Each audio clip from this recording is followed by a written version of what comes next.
جو پاکستان کے جو سیاسی حالات ہیں کہ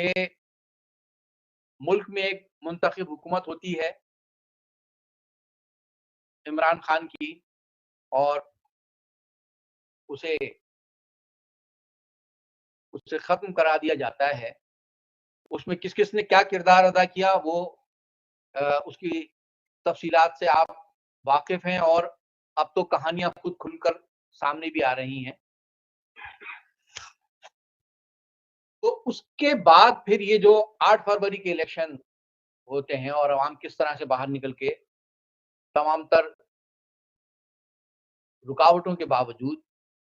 اپنی رائے کا اظہار کرتے ہیں اور پی ٹی آئی کو دوبارہ اکثریت دلاتے ہیں. لیکن پاکستان میں ہمیشہ ہر دور میں عوام کی رائے کو طاقت کے ذریعے اپنے بوٹوں تلے کچلنے والی ریاستی قوتوں نے اس مرتبہ بھی کھیل کھیلا اور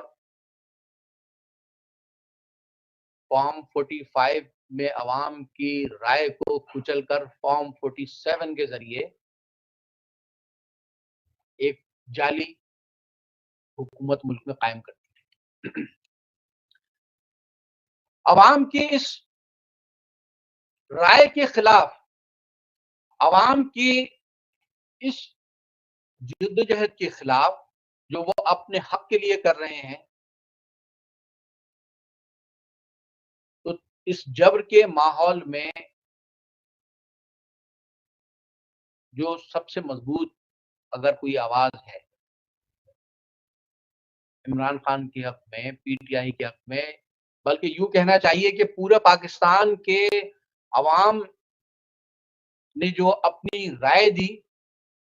جو عوام سیاسی آزادیوں کے لیے آواز اٹھا رہے ہیں،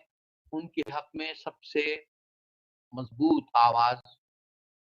قائد تحریک جناب الطاف سے